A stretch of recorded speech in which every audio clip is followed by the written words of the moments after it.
Oke saudara, selamat datang kembali di channel Recap Komik.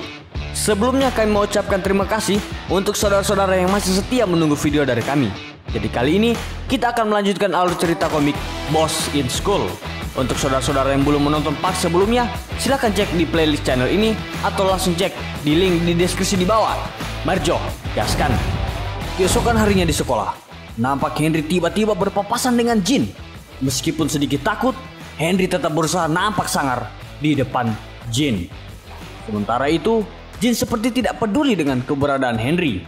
Kemudian, tiba-tiba dari belakang seseorang memanggil Jin dengan berkata, "Jin Tae, senyumlah sedikit."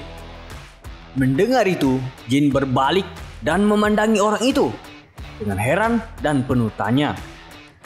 Lalu orang itu memperkenalkan dirinya dengan nama Song Yun Kyung dari Harian Sport. Nah saudara, setelah sekian lama, akhirnya ada lagi yang enak dilihat ini. Song berparas cantik dan begitu seksi, seperti wanita yang selalu ada dan menjadi angan-angan kamu orang. Tidak usah bohong, begitu kalau kamu menghayal itu. Nah, lanjut. Song lalu berkata kalau dia ingin mewawancarai Jin karena ada informasi jika dia akan menghadapi Shed. Jin dengan dingin menolak permintaan wanita itu dengan berkata kalau dia tidak punya waktu dan tidak punya komentar. Hal itu lalu membuat Song merasa sangat kesal. Dia berkata kalau Jin sombong sekali. Kemudian tiba-tiba dari belakang Victor melewati Song. Dan betapa senangnya dia sebab dia justru ingin mewawancarai Victor sebagai gantinya. Namun ternyata Victor sama saja dengan Jin. Dia tidak merespons Song yang sedari tadi memanggilnya. Ternyata Victor langsung menghalang Jin dan mengajaknya untuk mengikutinya. Keduanya lalu berjalan ke gedung olahraga. Di dalam sana sudah ada Jun Hyuk yang sedang latihan tinju dengan begitu bergairah. Latihannya terhenti ketika melihat keduanya masuk. Saat sudah di dalam, Victor menutup pintu dan memberikan sarung tinju kepada Jin. Jin yang masih heran lalu bertanya, "Untuk apa ini? Bukannya kau hanya mau bicara?" Dengan senyum tipis, Victor berkata, "Kalau pukulan merupakan percakapan antar lelaki." Wah, sejenak Jin diam saja, yang membuat Victor berkata agar Jin tidak memikirkan hal-hal aneh, sebab dia hanya ingin memastikan kehebatan Jin saja. Jin lalu nampak kesal dan bertanya mengapa harus dia. Selanjutnya, terlihat kalau ketiganya sedang diintip oleh Song yang terus-terusan mengambil gambar dari jendela. Kemudian Victor menggunakan sarung tinjunya. Ketika dia melihat Jin belum, Victor menyuruh Jun Hyuk untuk membantu Jin. Dengan sedikit marah, Jun Hyuk memaksa Jin memakainya. Lalu Jun Hyuk berkata kepada Jin, "Kau pasti merasa bangga. Juara Asia akan sparring denganmu." Keduanya sejenak saling menatap dengan tajam. Melihat keduanya memanas, Victor berkata, "Ayo, kita selesaikan sebelum masuk kelas." Dan dia langsung berlari ke arah Jin, kemudian melancarkan pukulan yang dengan mudah dapat dihindari oleh Jin. Tidak berhenti di situ saja, Victor melanjutkan serangan dengan sebuah teknik tinju populer. Teknik yang disebut pukulan kombinasi kanan dan kiri itu tidak satu pun yang mengenai Jin, di mana Jin bahkan nampak tidak terlalu berusaha dan dia hanya mundur saja ke belakang. Wah, juara Asia seperti tidak bisa berbicara banyak di depan Jin. Lalu tiba-tiba sebuah tendangan dilayangkan oleh Jin, tapi tendangan itu dihentikan saat sedikit lagi mengenai wajah Victor. Dengan santai, Jin berkata, "Maaf, aku lupa. Ini tinju ya? Hanya pakai tangan?" "Iya, pakai tangan. Ya pakai kaki."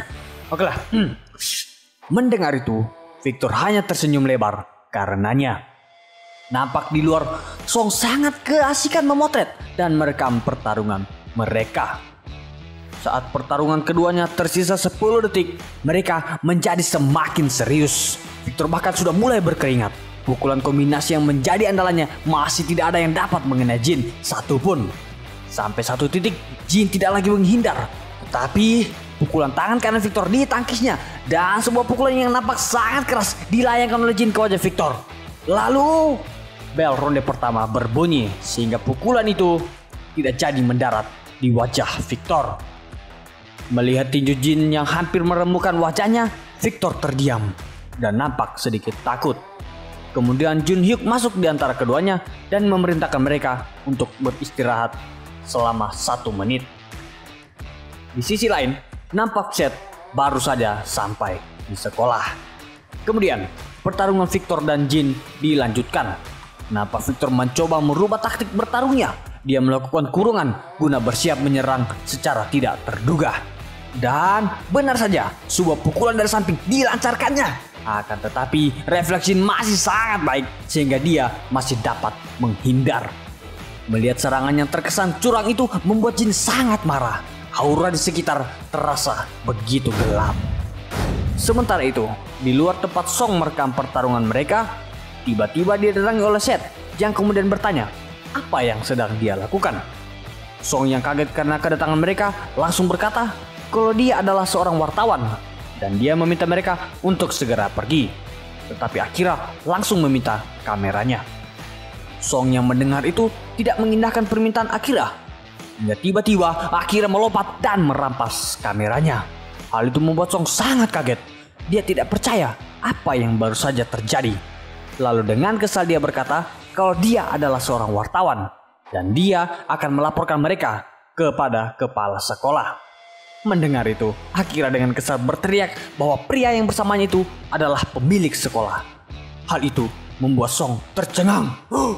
Dia begitu kaget sebab dia baru sadar kalau itu adalah Seth Kang. Kembali lagi ke pertarungan Jin dan Victor. Nampak kali ini Jin lah yang sedang melayangkan serangan kepada Victor. Sebuah pukulan keras Jin masih dapat ditangkisnya, namun hal itu membuat tangan Victor kesakitan. Kemudian Victor yang masih mengeram kesakitan itu harus menerima serangan yang bertubi-tubi lagi. Pak pak pak buk buk buk buk buk pak pak pak pak. Memang serangan yang tiada hentinya terus diberikan Jin. Victor perlahan kehilangan kekuatan sampai sebuah pukulan bersarang di dadanya yang membuat Victor tersandar di ring. Jin yang melihat Victor sudah terpojok tidak mengendorkan serangannya. Dia justru melayangkan sebuah uppercut dan Jun Hyuk dengan cepat berteriak agar Jin menghentikan pukulan itu. Sehingga tinju Jin tidak jadi bersarang di dagu Victor. Hal itu membuat Jin bertanya-tanya, sedangkan Victor nampak begitu jengkel. Namun kemudian Jun Hyuk berkata kalau bulan depan Victor ada pertandingan. Dia tidak mau Victor cedera karena pukulan itu. Lalu keduanya akhirnya menghentikan pertarungan mereka dengan perasaan yang menggantung. Dan dengan besar hati, Victor mengakui kalau dia kalah telak dari Jin. Jin yang mendengar itu diam saja dan tidak merespon. Selang beberapa saat, Seth masuk ke dalam ruangan olahraga dan menghampiri mereka. Nampak Jin begitu kesal melihat wajah angkuh Seth yang menatapnya dan langsung bertanya apakah Jin mau melawannya. Wah, sombong. Sejenak, Jin nampak diam saja. Namun kemudian dia menyuruh Seth untuk naik ke atas ring. Semua orang yang ada di sana nampak sangat kaget. Tetapi masih dengan sikap angkuh, Seth tidak mau naik. Dia justru menyuruh agar Jin saja yang turun ke bawah. Sebab bertarung di tempat sempit tidaklah nyaman. Serta Jin harus melepaskan sarung tinjunya. Mendengar itu, Jin tanpa ragu langsung melepaskan sarung tinju itu dengan giginya sebab tidak seorang pun yang berani membantu. Lalu dia langsung melompat ke bawah dan segera bertatapan dan bersiap bertarung menghadapi Seth yang masih memandangi dia dengan remeh. Jin dengan tegas bertanya, apakah ada peraturan? Mendengar itu, Seth tersenyum lebar dan berkata, hah, apa itu diperlukan? Ayo, perlihatkan kemampuan masing-masing. Lalu dengan secepat mata berkedip, sebuah pukulan cepat Seth layangkan ke wajah Jin yang menghempaskannya. Hampir saja dia terjatuh. Bayangkan saat bertarung dengan Victor tidak ada sedikit pun Jin terpojok. Tetapi hanya dengan sekali pukulan Seth sudah dapat membuat Jin sempoyongan. Serangan dari Seth membuat Jin semakin jengkel terhadap Seth. Sementara Seth, dia hanya asik tertawa saja. Sementara itu di luar, nampak Song masih begitu kesal karena kameranya sudah diambil oleh Akira. Dia perlahan berjalan ke depan gedung, lalu dia melihat dari dinding kaca ke dalam. Betapa dia terkejut melihat pertarungan antara Seth dan Jin. Di sini, Jin betul-betul melepaskan semua amarahnya. Dia menyerang dengan semua gerakan yang dia miliki. Dia meninju, dia menyikut, dia menendang, dia... Wah... Oke saudara, minta maaf ini. Oke, lanjut. dia menendang dengan sangat baik. Namun memang Seth bukanlah petarung kaleng-kaleng, sehingga semua serangan Jin dapat ditangkisnya dengan sangat mudah. Di sisi lain, Song yang sedang mengintip tiba-tiba dipergoki paman Seth. Dengan terkejut, dia hanya bisa berkata, "Hah, kepala sekolah?" Melihat Song yang sedang mengintip, paman Seth memintanya untuk datang ke kantornya nanti, sebab ada artikel yang mau dia berikan. Lalu, pertarungan Seth dan Jin masih berlangsung dengan sangat sengit. Mereka berdua saling bertarung dengan gaya yang terlihat hampir sama. Kecepatan mereka juga nampak sangat seimbang. Sebuah tendangan yang dilepaskan Jin bersama dengan pukulan yang dilayangkan oleh Seth. Keduanya berada dalam posisi bertahan, namun dengan mode menyerang. Seperti kata pepatah, bertahan yang baik adalah menyerang. Hurrah! Wah. Kemudian saat keduanya sedang asik bertarung, tiba-tiba berhenti! Teriak paman Seth dalam keadaan marah. Hal itu membuat keduanya langsung berhenti. Lalu Seth menatap pamannya itu dan berkata untuk jangan mengganggu. Tetapi pamannya berkata bahwa ini adalah sekolah. Mereka semua harus menuruti peraturan. Mendengar itu membuat Seth sangat kesal. Dengan nada kurang ajar, dia berkata kepada pamannya, "Apa kau bercanda?" Pamannya dengan keras membentak, "Aku tidak bercanda. Kaulah yang menjadikanku kepala sekolah." Mendengar itu membuat Seth begitu kesal, yang mana itu tergambar jelas di wajahnya. Tetapi kemudian Jin berkata, "Kita bertemu saja nanti di luar sekolah. Hanya kita berdua." Lalu dia berjalan meninggalkan Seth yang masih berdiri di sana. Tetapi baru saja berpaling, Seth langsung memanggilnya. "Hei botak, siapa yang lebih kuat? Ibu atau aku?" Mendengar itu, Jin dengan geram berkata, "Aku tidak akan kalah dari siapapun." Kemudian Jin melanjutkan langkahnya keluar dari sana. Selepas Jin keluar, Seth tersenyum dengan begitu angkuhnya. Oke saudara, kita ke Jepang dulu. Tampak sebuah gedung yang menjadi markas besar organisasi Sandukui. Di dalam gedung ternyata sudah ada Sakurai Oga yang didampingi oleh Kyle. Beberapa saat kemudian Moonli datang dan menyapanya. Selanjutnya Pierre Steven juga datang dan dengan sikap narsis berkata, "Wah, aku datang terlambat ya. Padahal aku pemeran utamanya." Lalu dengan sombong dia lanjut memanggil Kyle dengan sebutan kacamata hitam dan memerintah Kyle untuk segera mengambilkannya teh. Mendengar itu, Kyle sedikit kesal, tetapi dia tetap mengambilkan Pierre teh pesanannya. Selanjutnya, Hogaira dan Captiva akhirnya sampai juga di ruangan itu. Keempat orang yang ada di sana sedikit terkejut dengan perawakan Captiva yang nampak dingin dan menakutkan. Saat baru saja duduk, Hogaira bertanya, apakah hanya mereka saja yang ikut kompetisi itu? Kyle pun menjawab, jika ada 2 orang lagi dari Cina yang akan datang di hari pertandingan. Lalu ada juga dari Korea yang juga akan datang pada hari pertandingan. Namun tiba-tiba seseorang datang dan berkata bahwa dialah yang akan mewakili Korea. Dan orang itu adalah Ibu Seth. Wah, aura emak-emak beringas kembali kita rasakan saudara. Beberapa orang di sana hanya nampak bertanya-tanya siapa wanita itu. Bahkan Pierre dengan angkuh berkata kalau Ibu Seth salah masuk ruangan. Tetapi tidak dengan Kyle dan Moonli. Keduanya nampak ketakutan karena kemunculan Ibu Seth. Moonli bahkan terngiang-ngiang kembali pertarungan yang terjadi di SMA Yongjin 2 tahun yang lalu. Yang mana pada saat itu dia hanya menyaksikan pertarungan dari kejauhan. Tetapi dia didatangi Ibu Seth sehingga membuatnya tidak berani ikut campur. Di tengah ketakutannya, Moonli bertanya mengapa Ibu Seth datang ke sana. Tetapi Ibu Seth tidak menjawab pertanyaan itu. Dia justru berkata, apakah Wang Yong belum datang? Sampaikan kepadanya, aku mencarinya. Mendengar itu, Moonli hanya terdiam dan ketakutan. Supaya kamu tahu saudara, Wang Yong itu tetua Cina yang dulu bagosok gurunya Ibu Seth. Itu ya, tua Cina yang mengerikan mukanya itu. Nah, ingat ya, Wang Yong namanya, Wang Yong. Selanjutnya kita kembali ke Korea. Jin baru saja bangun. Dia kemudian turun ke bawah untuk mencari ibu Seth. Namun karena dia tidak menemukannya, Jin pun turun ke ruang bawah tanah tempat mereka latihan. Di sana dia kemudian bersemedi dan mengingat kembali pertarungannya dengan Seth. Di akhir semedinya, dia menyadari bahwa Seth sangatlah hebat. Beberapa saat kemudian, dia keluar dari ruangan itu dan menyadari kalau ibu Seth belum ada di rumah. Lalu Jin akhirnya pergi ke sekolah. Saat sampai di sekolah, dia berjalan melalui 2 orang siswa yang sedang membicarakan pertarungannya menghadapi Victor yang ternyata viral di media sosial dan berita kekalahan Brock dari dirinya. Namun kedua siswa itu tidak menyadari jika orang yang sedang mereka bicarakan ada di sana di sebelah mereka. Sementara itu di dalam mobil yang sedang melaju ke suatu tempat, nampak Seth sangat kesal ketika membaca sebuah dokumen perusahaan yang diberikan kepadanya. Sementara itu, pamannya hanya melamun diam saja di dalam kantor. Entah apa yang beliau ini pikirkan. Pas kali pikirannya orang tua ini leh. Di sisi lain, ternyata dokumen yang sama juga sedang dibaca oleh ayah Sophie di kantornya. Saat sedang membaca laporan itu, tiba-tiba anak buahnya masuk dan menyerahkan dokumen baru.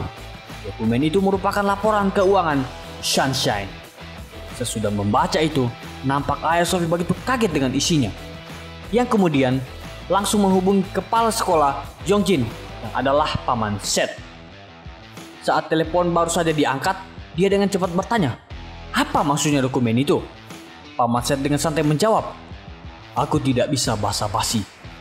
Tolong, penjarakan bos Seth, Kang." Mendengar itu, ayah Sophie semakin kaget dan bertanya-tanya apa yang sedang terjadi.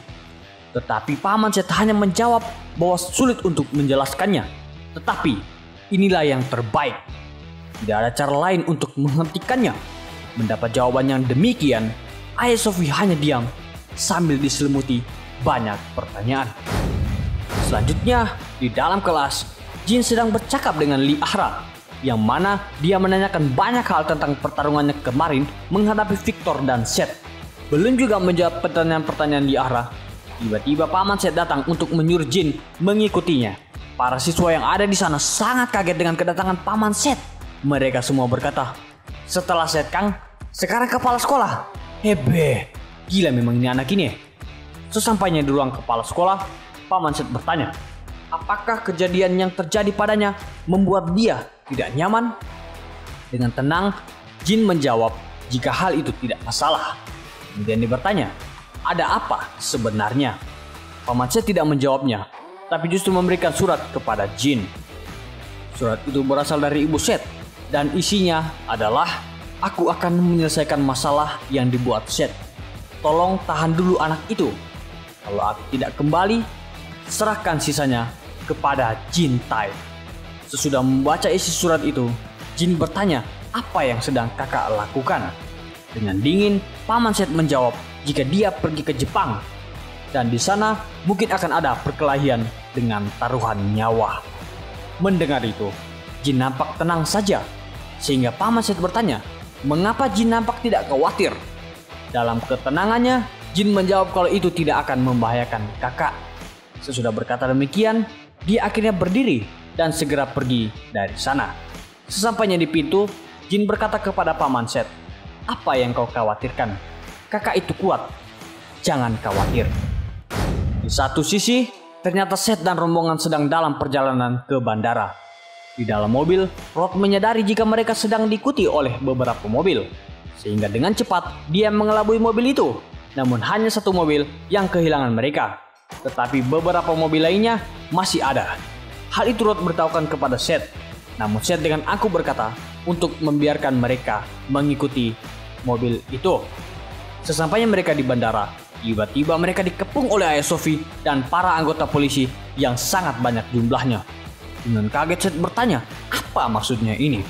Ayah Sophie maju mendekati Seth dan berkata agar mereka bicara terlebih dahulu. Seth lalu dibawa ke ruang interogasi, di mana aura keduanya sama-sama kuat dan sama-sama dingin. Keduanya sejenak diam saja. Namun kemudian ayah Sophie menyodorkan dokumen ke Seth yang ternyata dokumen itu adalah bukti bahwa Sunshine Group telah melakukan penipuan sebesar 15 triliun, pelanggaran pajak sebesar 30 triliun, yang mana ini semua akan dihitung sebagai kasus penipuan. Lalu ayah Sophie dengan tegas berkata kalau Seth akan ditahan dan diinterogasi. Mendengar itu, Seth nampak tenang saja, tapi kemudian dia membanting dokumen bukti yang sedang dibacanya itu dan berkata kepada ayah Sophie untuk bicara dengan pengacara mereka. Dengan amarah yang meledak-ledak, ayah Sophie berkata, "Seth Kang, apa kau mau main-main?" Melihat kemarahan ayah Sophie tidak membuat Seth gentar. Dia justru berkata, "Anda harus hati-hati kalau bicara. Apa kau berpikir jika aku sama seperti 2 tahun yang lalu?" Perkataan Seth membuat ayah Sophie kaget dan nampak sedikit ketakutan. Sesudah itu ayah Sophie keluar dari ruangan dan berdiskusi dengan anak buahnya. Dalam diskusi, mereka menyadari jika bukti mereka masih kurang agar dapat melakukan penahanan. Jadi, opsi itu tidak dapat mereka lakukan. Sehingga opsi terakhir adalah surat pelarangan ke luar negeri, sebab Seth masih dalam proses penyelidikan. Ditambah mereka ingin mengirim orang untuk mengikutinya. Beberapa saat kemudian, Seth diizinkan untuk keluar dari sana. Dan dia pun sudah ditunggu oleh Rod dan Akira. Sesaat Seth keluar, Rod langsung berkata kalau sepertinya kakak besar ikut campur dalam masalah ini. Kakak besar itu kepala sekolah, pamannya Seth. Ingat-ingat baik-baik. Mendengar itu, Seth hanya nampak bingung dan tidak merespon perkataan Rod. Dia justru bertanya, bagaimana persiapan di Jepang? Dengan ragu Akira menjawab bahwa sudah hampir selesai. Namun ibunya juga ada di sana. Dan sepertinya ibunya lah yang membuat kepala sekolah melakukan semua ini. Sejenak Seth terdiam mendengar itu. Tetapi kemudian dia berkata kalau dia dilarang ke luar negeri. Apakah ada cara untuk dia bisa pergi? Menjawab pertanyaan Seth, Rod berkata untuk menyerahkan semua itu kepadanya. Ada banyak perahu menuju Jepang. Segera setelah itu, Seth dengan kesal berjalan ke mobil dan berkata, "Aku harus turun tangan." Selanjutnya, kita kembali ke Jepang lagi saudara. Tepatnya di Hotel Royal. Nampak ibu Seth hanya melamun saja di kamarnya. Dalam lamunannya, dia mengingat masa-masa di mana Seth masih SMP dan masih menjadi anak yang dengar-dengaran kepadanya. Tiba-tiba, ayah Seth datang ke kafenya dan berkata kalau dia akan pergi ke suatu tempat untuk beberapa waktu. Dan jika masalah yang sedang diurusnya bisa selesai, maka mereka akan tinggal bersama. Mendengar itu, ibu Seth sedikit terkejut, namun dia belum berkata apapun. Sehingga ayah Seth melanjutkan dengan berkata bahwa Sunshine akan menjadi bisnis yang dihormati. Sehingga dia dapat menjadi ayah yang baik untuk Seth. Setelah itu, dia memeluk erat ibu Seth dan berkata kalau dia akan kembali. Kemudian ayah Seth pergi dan meninggalkannya yang nampak begitu sedih dan khawatir. Setelah mengingat itu semua, dalam penyesalannya, ibu Seth hanya berkata, "Andai saja aku menahanmu waktu itu." Sedihlah saudara. Beberapa saat kemudian, Kyle dan Oga mendatangi ibu Seth. Dengan sopan, Oga berkata kalau dia ingin belajar kepada pemilik aliran bela diri Korea. Mendengar itu, ibu Seth bertanya apakah dia penerus ninjutsu yang sekarang. Dan lanjut berkata kalau pertandingan akan dimulai beberapa hari lagi. Kenapa sekarang dia mau belajar? Oga menjawab jika sama seperti ibu Seth, dia tidaklah tertarik dengan pertandingan yang akan diadakan itu. Kemudian ibu Seth menyuruh Kyle untuk mencarikan mereka tempat yang sepi. Ketiganya lalu menuju helipad yang berada di atap hotel. Pertarungan yang bersifat latihan itu dimulai dengan Oga melemparkan shuriken yang berjumlah 4 buah dari belakang ibu Seth. Shuriken itu melaju ke arahnya, namun dengan gerakan yang begitu cepat, keempat shuriken dapat ditangkis dengan mudah. Lalu 4 buah pisau yang dikenal dengan nama kunai dilemparkan Oga ke arah ibu Seth. Keempat kunai itu langsung dengan cepat dihindarinya sehingga tidak ada satupun yang dapat mengenai ibu Seth. Kunai-kunai itu justru menancap di dinding sebelah Kyle yang nampak tidak bergeming sedikit pun. Lalu tiba-tiba Oga melompat ke arah ibu Seth sambil membentangkan kusarigama miliknya. Namun ternyata Ibu Set langsung melemparkan shuriken ke arah Oga dan mengenai pipi sehingga berdarah. Dia pun sadar jika tadi Ibu Set menangkap shuriken lemparannya. Di tengah rasa kagetnya, Ibu Set langsung melayangkan tendangan, tetapi masih dapat dihindarinya. Sejenak, keduanya saling menatap. Kemudian Ibu Set berkata kalau dia lelah bertarung dengan tangan kosong. Apakah dia boleh menggunakan senjata juga? Mendengar itu, Oga sedikit kaget sebab dia tidak melihat senjata milik Ibu Set. Namun ternyata senjata miliknya diikat di pinggang dan itu adalah pedang yang menggunakan mekanisme inti elastis dan dapat diatur agar menjadi pedang padat pada umumnya. Kemudian Ibu Set menatap Oga yang nampak keheranan itu dan berkata, "Mengapa kau diam saja? Apakah kini giliranku?" Sementara itu, di ruang bawah tanah rumah Ibu Set, nampak Jin sedang berlatih dengan keras. Otot-otot tubuhnya terlihat sangat kekar, seperti tidak matching dengan wajahnya yang imut itu. Tapi, sudahlah, lanjut. Di tengah latihannya, tiba-tiba Akira datang dan sejenak bercakap mengenai Set. Kemudian dengan ragu-ragu, Akira menyerahkan undangan dan berkata kalau Set menunggunya di Jepang. Di sini, nampak Akira betul-betul tidak ingin menyerahkan surat itu, sehingga dia langsung berkata kalau Jin tidak mau, tidak usah dipaksakan. Dia akan berbicara dengan bosnya yang tidak lain adalah Set. Namun Jin bertanya, apakah Akira akan ada di sana? Kalau iya, maka dia siap pergi ke Jepang. Lalu dengan wajah imutnya, dia bertanya, apakah aku bisa naik pesawat? Melihat Jin yang nampak bahagia, Akira pun hanya bisa berkata, iya. Dan dia akan membuatkannya paspor.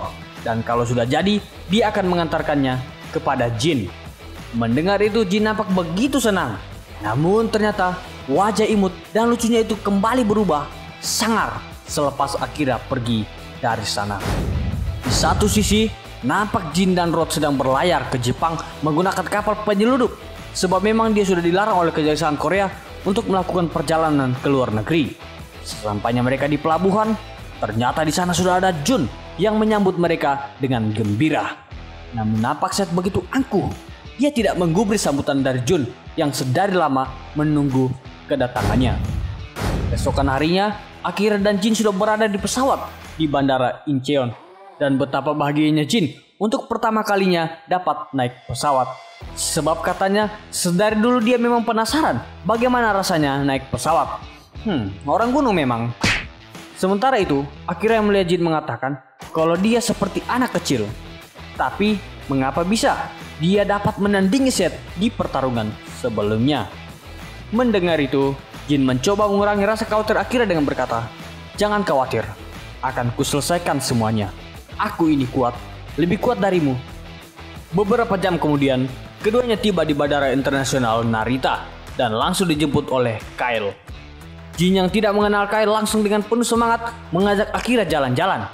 Tetapi Kyle yang berada di depan mereka langsung memanggil Akira untuk ikut bersamanya.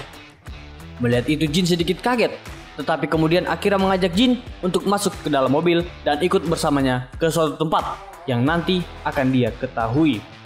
Meskipun dengan sedikit ragu, Jin mencoba masuk ke dalam mobil, tetapi kemudian seperti ada indera keenam, Jin merasa ada seseorang yang dia ketahui dalam kerumunan orang yang berada di bandara itu. Dan ternyata orang yang masuk radar indera keenamnya adalah tetua Cina atau Wang Yong. Wang Yong yang nampak memiliki wajah mengerikan itu ternyata ditemani oleh seorang yang berperawakan besar, tinggi, dan atletis. Sampai sejauh ini kita belum tahu siapa nama si besar itu, saudara.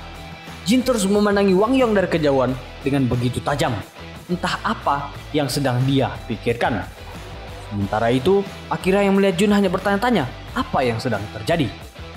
Beberapa saat kemudian, ketiganya berada di dalam mobil dan sedang menuju ke suatu tempat. Akira yang melihat Jin sangat diam dan tidak seperti biasanya itu bertanya apa yang sedang Jin pikirkan. Namun Jin dengan cepat merubah emosinya dan berpura-pura tersenyum lalu berkata bahwa dia tidak apa-apa dan hanya sedikit pusing. Mendengar itu Akira berkata kalau mungkin saja Jin mabuk pesawat, sehingga mereka akan langsung istirahat saat sampai di hotel. Mengetahui mereka akan tinggal di hotel, Jin nampak begitu senang, sebab ini anak memang tolari dari sananya, saudara, jadi maklum saja. Sementara itu, di pelabuhan nampak Victor kesal kepada Rod, yang mengatakan kalau mobil yang dia siapkan sangatlah jelek. Namun mereka tetap menggunakan mobil itu. Dalam perjalanan, Seth diam saja, sedangkan Rod dan Jun bercakap mengenai izin mengemudi yang mereka miliki. Beberapa saat kemudian, mereka akhirnya sampai di stadion yang akan digunakan untuk kompetisi pertarungan nantinya. Sejenak mereka dihentikan oleh penjaga keamanan stadion. Namun karena mereka melihat bahwa Jun adalah supir mobil itu, mereka akhirnya mengizinkan mobil tersebut masuk ke dalam. Lalu Seth keluar dari mobil dan langsung disambut oleh Moon Lee dengan berkata, "Boset Kang, kau pasti lelah karena perjalanan jauh." Kemudian dengan nada menghina, Moon Lee bertanya apakah persiapan Seth sudah selesai. "Sebab persiapanku dan anggotaku sudah sangat baik." Mendengar itu, Seth sedikit bertanya, tetapi tiba-tiba sebuah mobil berhenti. Dan ternyata orang yang keluar dari sana adalah Wang Yong. Di sini Seth belum mengetahui dan belum mengenal siapa Wang Yong yang sebenarnya, sehingga dia hanya melihat saja ketika Wang Yong berjalan di depannya. Namun Moon Lee menyambut Wang Yong dengan sangat berendah diri dan dia mengantarkannya segera masuk ke dalam stadion. Saat hampir masuk ke dalam, Wang Yong sedikit melirik ke belakang ke arah Seth. Lalu dia bertanya kepada Moon Lee, apakah dia juga ikut? "Aku mencium bau darah darinya."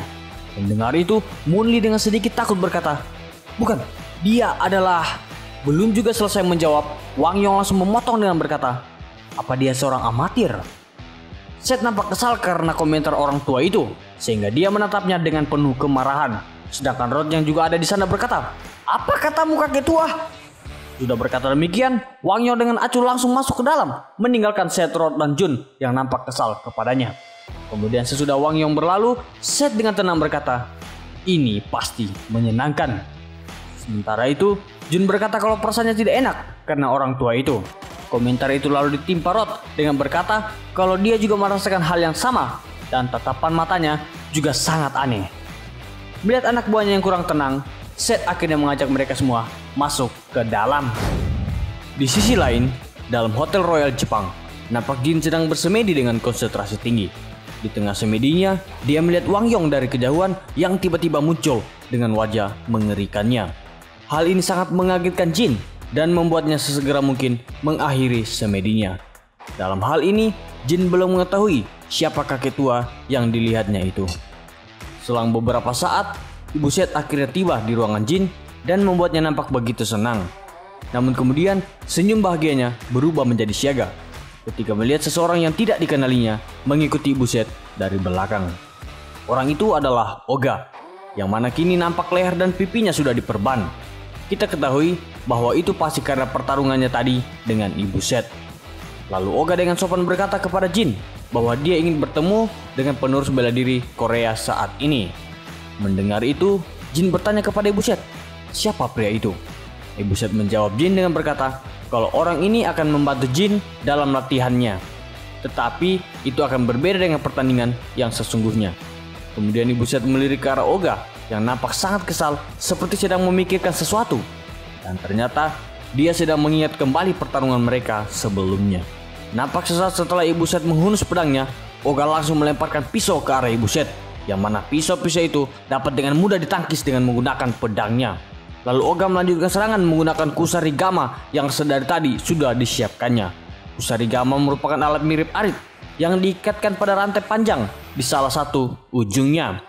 Alat itu dilemparkannya ke udara dan dengan sangat tinggi lalu ditarik ke bawah dengan begitu cepat dengan tujuan agar menancap di kepala Ibu Seth. Namun yang Oga tidak ketahui adalah Ibu Seth memiliki gerakan yang sangat cepat sehingga dia dapat menghindari serangan itu dengan sangat mudah. Melihat serangan utamanya tidak mengenai Ibu Seth, Oga nampak sangat terkejut. Ditambah lagi Ibu Seth dengan sangat cepat berlari ke arahnya. Kemudian Ibu Seth melemparkan pedangnya dan mengenai bahu Oga yang membuatnya terpental ke dinding. Tidak sampai di situ, Ibu Seth dengan cepat mencabut pedangnya dan segera menodongkan pedang itu ke leher Oga yang membuat Oga akhirnya mengaku kalah. Kembali lagi ke ruangan Jin. Nampak dia sangat senang sebab mendapatkan lawan sparring yang baru. Sementara itu di stadion olahraga kota Osaka, nampak Seth bertemu dengan Midoki Ryushin dan Midoki Ryunosuke di sebuah ruangan. Melihat kedatangan Seth, Midoki Ryushin langsung berkata, "Bos Kang, semua persiapan sudah selesai." Dan kemudian Midoki Ryunosuke melanjutkan dengan berkata bahwa semua peserta sudah sampai di sana. Ternyata ruangan pertemuan itu adalah ruang kontrol pelaksanaan kompetisi tersebut. Dalam layar kontrol terdapat 9 petarung dan salah satunya adalah Ibu Set. Lalu Midoki Ryunosuke berkata jika jumlah petarung sebenarnya adalah 10, sebab Set merupakan salah satunya. Dan pengundian urutan akan dilaksanakan besok pagi. Selanjutnya Midoki Ryushin berkata jika para penjudi dan orang-orang kaya dari seluruh dunia ingin bertaruh dalam pertandingan ini, di mana minimal nilai taruhan adalah sebesar $10.000. Tiba-tiba Set berkata kalau dia tidak tertarik dengan hal itu. Dan dia berkata kalau semua uang mereka saja yang mengambilnya, sebab kedatangannya adalah untuk bertarung. Mendengar itu, Midoki Ryushin dan Midoki Ryunosuke cukup kaget, namun keduanya diam saja. Keesokan harinya, Akira, Oga, Jin, dan Ibu Set datang bersama dengan satu mobil ke stadion olahraga Osaka. Mereka perlahan masuk ke dalam gedung melalui lorong panjang dan ujung yang nampak menyilaukan mata. Setelah melewati lorong itu, mereka akhirnya tiba di arena tarung, yang mana di sana sudah ada semua petarung yang akan berkompetisi. Sejenak mereka semua saling menatap tajam, seolah-olah ingin mencabik tubuh musuh masing-masing. Kemudian Munli membuka kompetisi dengan berkata, "Terima kasih sudah jauh-jauh datang ke tempat ini. Hari ini kalian hanya akan berkenalan, sebab pertandingannya akan dimulai besok. Seperti yang kalian ketahui, pertandingan ini akan dirahasiakan. Pertandingan akan dihentikan saat ada yang mengaku kalah atau tidak dapat melanjutkan pertandingan lagi. Tapi aku tidak menjamin keselamatan nyawa kalian. Bagi yang tidak siap, silakan mundur dari tempat ini sekarang juga." Beberapa saat Munli menunggu dan ternyata tidak ada seorang pun mundur dari kompetisi itu. Hal itu membuatnya nampak senang dan lanjut berkata, "Tidak ada yang mundur rupanya. Kalau begitu, pilihlah lawan yang kalian inginkan. Hadiah pertandingan adalah 100.000 dan pemenang akan mendapatkan $2 juta lagi. Tetapi ingat, 10% hadiah taruhan akan diambil dari pemenang." Kemudian mereka semua mulai mencari lawan masing-masing. Ogaira dengan sombong langsung berkata kalau dia mau melawan anak kecil itu, sambil menunjuk ke arah Set. Melihat itu, Set hanya diam saja. Sementara Captiva mendekati Ibu Set dan berkata apakah dia mau menjadi lawannya. Selanjutnya Kyle dan Munli hanya bertatapan saja. Keduanya tidak menantang satu sama lain. Tetapi tentu saja ketegangan antara keduanya sangat terasa. Sedangkan Pierre yang juga ada di sana hanya bisa bertanya apakah dia tidak dianggap. Tetapi kemudian dia mendekati Oga dan berkata kalau Oga terlihat lumayan. Namun sayang, tanpa sepatah kata Oga langsung meninggalkannya. Sehingga Pierre hanya bisa berdiri keheranan saja. Ternyata Oga mendekati Wang Yong dan dengan sopan bertanya apakah dia dapat melawannya.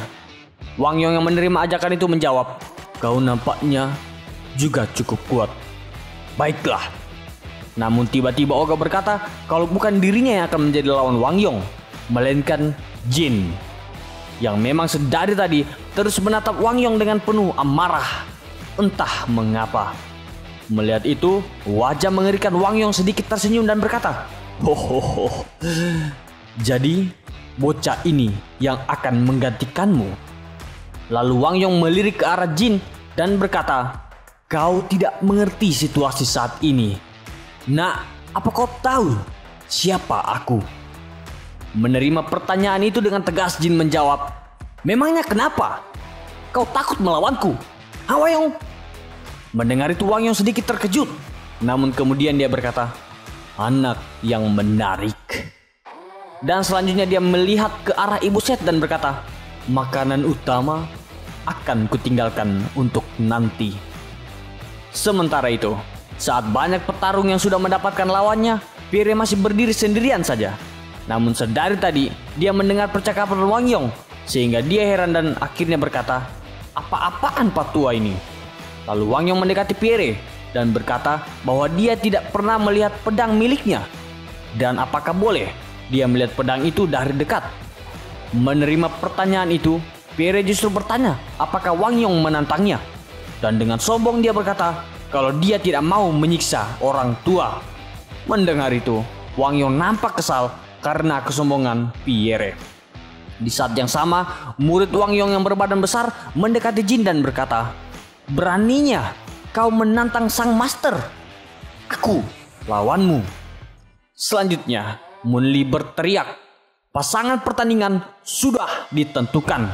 Besok kalian akan melawan orang yang sudah kalian pilih. Dan jadwal pertarungan adalah Hogaira melawan Seth, Captiva melawan Ibu Seth, Munli melawan Kyle, Pierre melawan Wang Yong, dan Jin melawan murid Wang Yong." Sementara itu di SMA Yongjin, Paman Seth sedang melihat jadwal pertarungan yang sudah masuk di situs khusus yang entah bagaimana dapat diaksesnya. Kemudian tiba-tiba Ayah Sophie masuk ke kantornya. Nampak pertemuan keduanya sudah mereka atur sebelumnya. Ayah Sophie menyampaikan bahwa perasaannya tidak enak, dan dia juga memastikan bahwa Seth sudah berada di Osaka.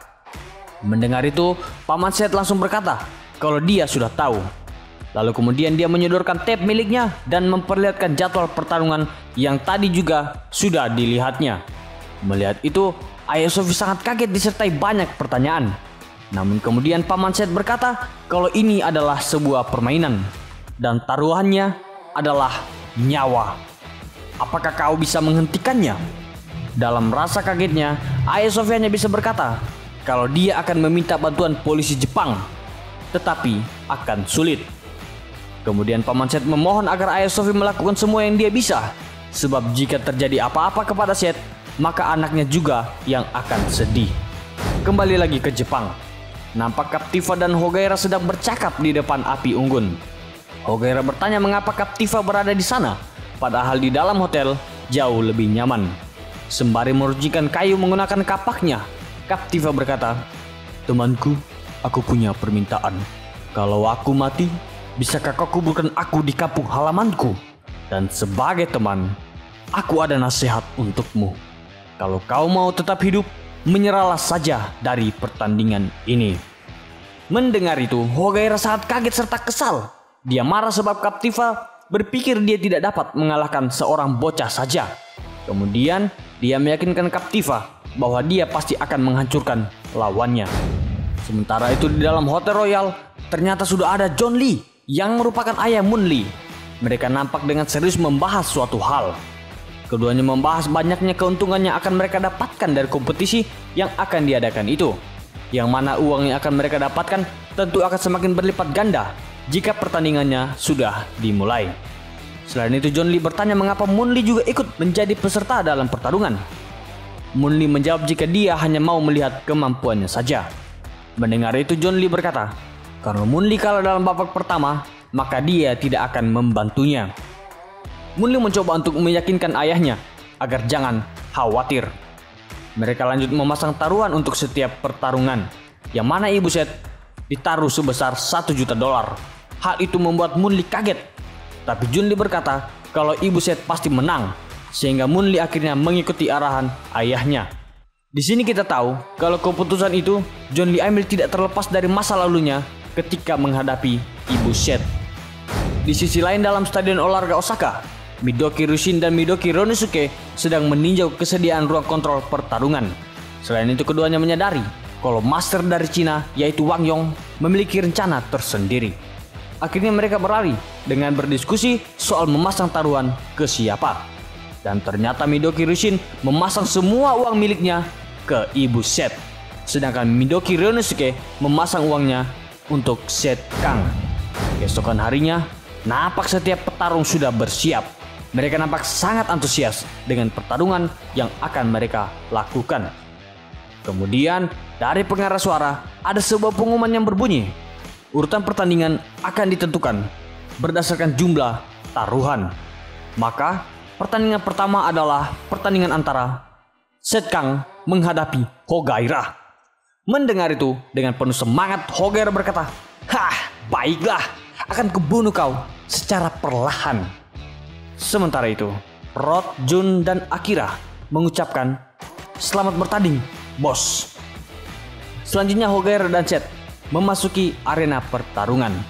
Saat keduanya sudah berhadapan, Hogaira dengan sombong berkata, "Oi nak, apa kau baik-baik saja? Sekarang kau masih bisa menyerah kok. Bagaimana?" Mendengar itu, Seth hanya diam saja dan terus menatap Hogaira. Sehingga Hogaira lanjut berkata, kau tidak takut padaku? Apa kau tahu apa yang akan terjadi pada orang yang melawanku?" Kaki dan tangannya patah dan mereka juga mengompol. Seth akhirnya risih dan langsung membentak Hogaira, "Berisik!"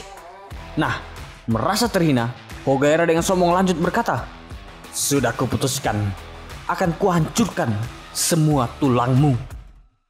Sesaat kemudian, sebuah pengumuman berbunyi. Taruhan sudah ditutup. Totalnya adalah 4,3 juta. Dan pemenang akan mendapatkan tambahan 10%, yaitu sebesar $430.000. Seperti yang sudah dijelaskan, tidak ada peraturan dalam pertandingan ini. Kalau begitu, segera dimulai. Lalu, tiba-tiba Hogaira melancarkan serangan sambil berteriak, "Ayo kita mulai bocah!" Tetapi dengan sekali tendangan yang langsung mengarah ke wajahnya, laju Hogaira langsung terhenti. Dengan sedikit kesakitan, Hogaira berkata, "Sialan." Dia lanjut menarik kerah baju Seth dan langsung melancarkan serangan berikutnya. Tetapi dengan sangat cepat Seth bergerak, berputar, sehingga kini dia berada di belakang Hogaira. Dan dengan begitu keras, Seth menampar telinganya sehingga genang telinga Hogaira hancur dan mengeluarkan banyak darah. Mendapat serangan itu membuat Hogaira pening dan sedikit pusing. Di tengah berdirinya yang sudah tidak stabil, dia mencoba memegang telinganya dan melihat banyak darah yang semakin keluar. Sementara itu Seth yang melihat Hogaira sudah terlunta-lunta menganggap bahwa pertarungan sudah selesai, sehingga dia memutuskan untuk keluar. Tetapi dari belakang, Hogaira berteriak, "Tunggu, ini belum selesai." Mendengar itu, Seth dengan kesal berkata, "Bukankah ini sudah berakhir?" Dan ternyata pertarungan mereka sedang ditonton oleh semua peserta lainnya.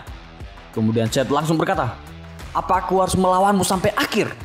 Mendengar itu, Hogaira yang sudah tidak berdiri tegak berteriak, "Brengsek, kubunuh kau!" Lalu tiba-tiba sebuah tendangan menghujam wajahnya yang membuat Hogaira seketika tumbang, tidak sadarkan diri di atas lantai arena. Wah, napak lehernya sudah terlihat patah. Gila sih, sebuah tamparan dan tendangan dari Seth sudah membuat Hogaira tumbang tidak berdaya. Sesudah melepaskan tendangan itu, dengan santai Seth bertanya ke Hogaira yang sudah pingsan itu, "Apa katamu tadi?"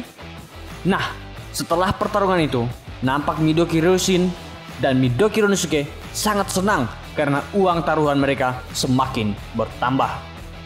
Selanjutnya pertarungan antara Pierre melawan Wang Yong. Keduanya masuk ke dalam arena. Kemudian dengan sombong Pierre berkata, "Kenapa aku malah melawan kakek-kakek sih? Apa hal ini diperbolehkan? Apa kau tidak keberatan dengan pertandingan ini? Kenapa kau tidak memakai senjata? Aku tidak akan bersikap kejam kepadamu. Menyerahlah sebelum kau terluka." Mendengar kesombongan Pierre, Wang Yong dengan wajah mengerikannya berkata, "Taruhannya sudah ditutup. Aku akan melakukannya dengan sebaik mungkin." Lalu kembali lagi dengan sikap sombongnya, Pierre lagi berkata, "Apa? Ini bukanlah olahraga. Kau bisa mati jika tertusuk." Membalas perkataan Pierre, Wang Yong berkata, "Kau juga akan mati jika tidak bisa mengalahkanku." Kemudian Pierre mengeluarkan pedangnya dan berkata, "Dasar gila, beraninya kau bicara seperti itu? Apa kau mau mati?" Lalu saat pertandingan dimulai, Pierre dengan cepat dan mendadak menyerang Wang Yong dengan pedang anggarnya, yang kemudian serangan itu dengan mudah dihindari Wang Yong sehingga Pierre cukup terkejut. Tetapi kemudian dia melakukan serangan berikutnya dengan pedang di tangan kanan, namun lagi-lagi Wang Yong masih dapat menghindar. Kemudian dengan taktik yang begitu cepat, Pierre melancarkan serangan kombinasi ke arah Wang Yong sampai pada titik dia sangat kesal mengapa bisa dia tidak mengenainya meskipun hanya sekali. Hingga akhirnya dia berhenti karena kelelahan. Melihat itu, Wang Yong mendekati Pierre dan berkata, "Sedang apa kau? Apa hanya ini saja kemampuanmu?" Merasa terancam, dengan cepat Pierre mundur ke belakang dan berkata, "Apakah Wang Yong manusia?" Namun setelah dia mundur, dia tidak melihat di mana Wang Yong, yang ternyata sudah ada di belakangnya. Kemudian rasa sombong yang awalnya dia miliki berubah menjadi rasa takut, sehingga dia dengan sembarangan menebas ke belakang. Dan kemudian dari samping Wangyong membisiknya, apa pedang orang barat hanya bisa dipakai untuk menusuk. Dan tiba-tiba Wangyong menyentil pinggang Pierre yang membuatnya terpental jauh ke dinding. Dia pun mengeram kesakitan dan ketakutan. Wangyong lanjut mendekatinya dan berkata, "Bangunlah, bukankah aku harus menggunakan seluruh kemampuanku?" Melihat itu Pierre nampak sangat ketakutan, sehingga dia pun berusaha berdiri dan mengakui bahwa kakek itu sangat kuat. Selanjutnya dengan besar hati, dia mengaku kalah.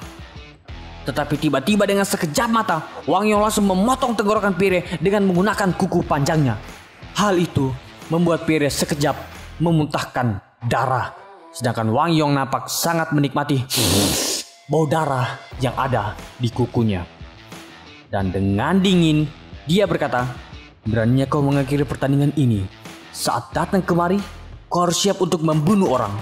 Dan juga harus siap untuk mati." Kemudian Wangyong menendang Pierre sehingga dia terangkat ke atas. Dan dengan kedua tangannya, dia menampar Pierre sehingga darah bertambah keluar dari kedua mata dan telinganya. Pierre pun akhirnya meninggal dengan sangat mengenaskan. Melihat itu, semua orang yang menonton sangat tercengang. Bahkan Munli berkata, "Dasar gila." Kemudian dia mengingat kembali saat dia juga hampir mati dengan cara yang sama ketika dia mendatangi Wangyong di Cina. Dan ternyata hal itu sedang disaksikan oleh Ayah Sophie dan Paman Set secara online. Ayah Sophie pun dengan kesal berkata, "Dasar orang gila. Dia membunuh seseorang." Oke saudara, sekian dulu pembahasan kali ini. Mohon maaf kalau masih banyak kekurangan dalam video kami. Kami harap saudara-saudara masih mau menunggu video-video kami selanjutnya. Jangan lupa like video ini serta subscribe bagi saudara yang belum. Dan nyalakan lonceng notifikasinya. Oke saudara, sehat terus.